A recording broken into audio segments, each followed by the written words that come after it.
Hello once again, witchy people. Welcome back to the Covenstead and another edition of Eye of Newt, Wool of Bat. And today I'd like to sort of discuss deer and deer-like animals.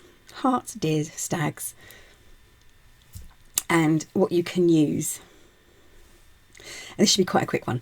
So the reason why I'm over here and there's space here is because I'm hoping to get some pictures up here of the plants. So, and the glasses are on and down because my notes are down here. Okay, so the first thing which is rather appropriate this time of year, that can represent a deer is a narcissus or Lent lily, or wild daffodil. And that's because as they grow, they kind of like droop their heads, and it's supposed to look a bit like a deer grazing. So the Lent lily can represent the deer. Now, deer milk, I know it's an unusual one, can be represented by Euphorbia amygdaloid. Yes, which is wood spurge. So there's that one. Now, a herd of deer rather than a single deer can be represented by Melilotus altissimus, which is the tall yellow sweet clover, and it looks a little bit like an orchid, this flower. If you look at the flowers up close, they look like orchids, and they grow in sort of like disturbed grassland areas, roadsides, field borders, that sort of thing. And the flower represents a deer on its own, but the flowers on a stem represent a herd of deer. They kind of look like a herd of deer, sort of like, yeah.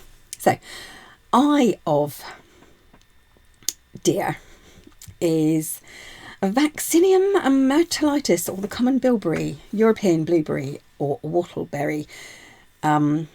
You can also use for the eye the common primrose, which is Primula vulgaris.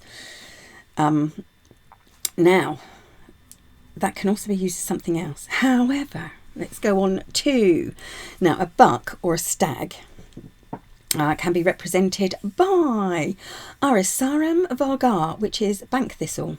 It's also known as a spear thistle, or Carduus nutans, which is musk thistle or nodding thistle. And I think it represents a stag or a buck because of its, oh, hey Barkley, because it's obviously antlers and the kind of hide. So antlers. Now this is quite interesting because antlers, you can use wood branches and twigs can represent stag antlers. However, some stags do shed their antlers, and also many national parks like the New Forest will have people that shore or cut the antlers, and they cut them back. It's called shoring the antlers, and yeah, they give them away or sell them. If you are going to use wood, the best wood to use is Frangula ulmus, which is, it's a bush, it's the older blackthorn. Now, unusually, this buckthorn has no thorns, which is unlike other buckthorns. So, to represent a deer's foot, shepherd's purse, which is also another, most people think of it as a weed, Capsella bursa pastoris, so that's shepherd's purse. Now the tail of the deer, which is known as a scut, it sounds horrible, doesn't it? You use Caluna vulgaris, which is heather or ling, and also Ulux galii, which is western gorse, not European gorse, western gorse. And also Thymus polytrichus, which is wild thyme.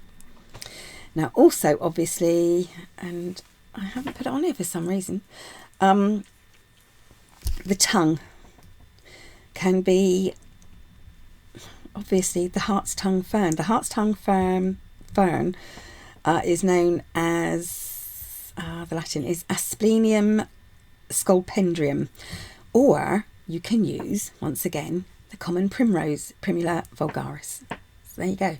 Lots of things you can use instead of a real deer, to represent the magic and strength and the freedom perhaps of deer in your magical workings. That's it. Thank you for watching. Thank you for listening. I'll be back very soon with you people. Bye for now.